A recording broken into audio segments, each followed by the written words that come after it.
औद्योगिक प्रशिक्षण संस्था नागपूर येथील मेसन व्यवसायाच्या प्रशिक्षणार्थ्यांसाठी हा व्हिडिओ लेक्चरचा कार्यक्रम हाती घेतलेला आहे। या व्हिडिओ लेक्चरच्या मालिकेमध्ये आपणा सर्वांचे स्वागत आहे। या व्हिडिओ लेक्चरचा विषय आहे सॅनिटेशन आणि त्यातील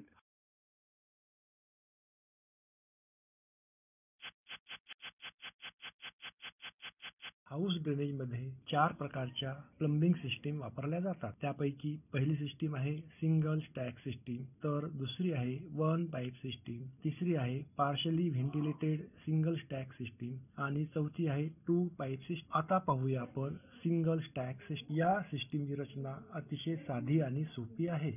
या सिस्टीम मध्ये लॅट्रिन किंवा WC मधून येणारे नाईट सॉइल आणि किचन, सिंक, वॉश बेसिन आणि बाथरूम मधून येणारे सलेज हे एकाच पाईप मध्ये सोडले जाते।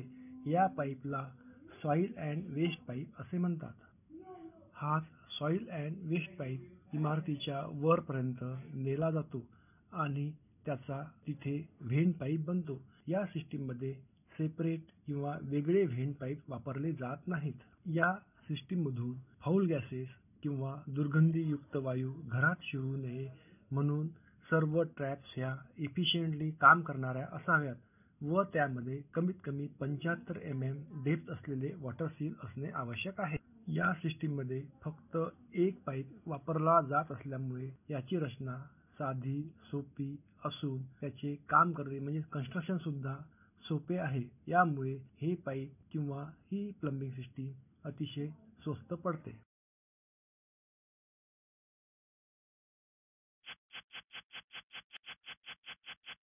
आता पाहूया आपण वन पाईप सिस्टीम। या सिस्टीम मध्ये वेगळा असा सेपरेट व्हेंट पाईप वापरलेला असतो। Water closet, basin, kitchen sink ला लावलेल्या सर्व ट्रॅप्स ह्या वेल व्हेंटिलेटेड केलेले असतात। बहुमजली इमारतींमध्ये लॅबोरेटरी ब्लॉक हे एकामेकांवर घेतलेले असतात। या लॅबोरेटरी ब्लॉक मध्ये वॉटर क्लोसेट आणि युरिनल तसेच वॉश बेसिनचा समावेश केला असतो। मल्टी स्टोरी बिल्डिंग म्हणजे बहुमजली इमारतीमध्ये single soil and waste pipe मध्ये त्याचे डिस्चार्ज म्हणजे वॉटर क्लोसेट, बाथरूम आणि वॉश बेसिन, किचन सिंक मधून येणारा डिस्चार्ज हा वाहून नेला जातो। याला common soil and waste pipe असे म्हणतात। या सिस्टीम मध्ये व्हेंटिलेशन पाईप सुद्धा स्वतंत्र वापरलेला असल्यामुळे ही सिस्टीम सिंगल स्टॅक सिस्टीम पेक्षा थोडी महाग पडते।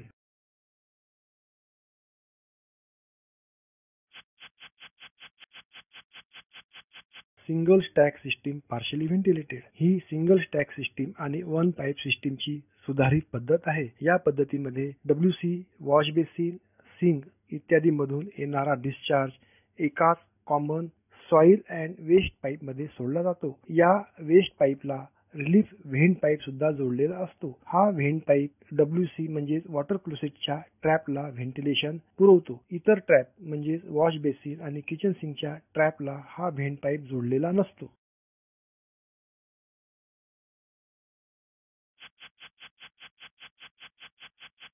To pipe system. या सिस्टीम मध्ये दोन वेगवेगळे पाईप असतात। एका पाईपला सॉइल पाईप आणि दुसऱ्या पाईपला वेस्ट पाईप असे म्हणतात।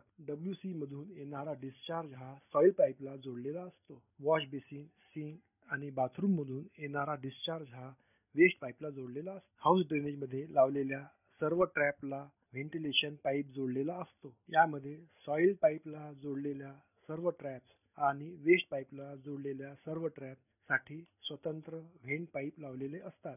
यामुळे या पद्धतीमध्ये 4 पाईप लागतात। वेस्ट पाईप मधून येणारा डिस्चार्ज हा ड्रेन पासून वेगळा केला जातो। यासाठी गली ट्रॅप वापरली जाते।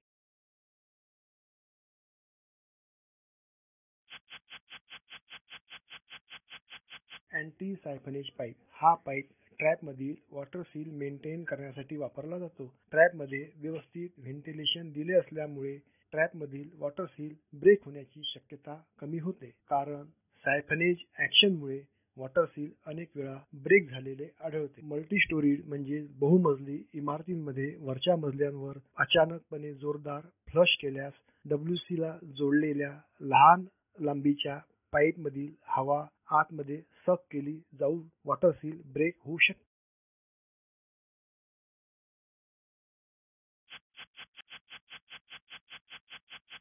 House drainage plan. House drainage system कार्यक्षमतेने काम करावी यासाठी प्रत्येक निवासी इमारतीचा ड्रेनेज प्लॅन हा बनवला पाहिजे. अनेक लोकल बॉडीज म्हणजे स्थानिक स्वराज्य संस्थांमध्ये यामध्ये नगरपालिका, महानगरपालिका, ग्रामपंचायत येतात. तेथे अशा प्रकारचा हाऊस ड्रेनेज प्लॅन सबमिट करणे बंधनकारक असते. हाऊस ड्रेनेज प्लॅन हा स्थानिक नियमाप्रमाणे योग्य त्या प्रमाणात बनवला पाहिजे. हाऊस ड्रेनेज प्लॅन मध्ये WC, युरिनल्स, वॉश बेसिन आणि किचन सिंक यासारखे इतर युनिट तसेच त्यांना जोडलेल्या ट्रॅप्स आणि गली ट्रॅप ह्या दाखवलेल्या असल्या पाहिजेत.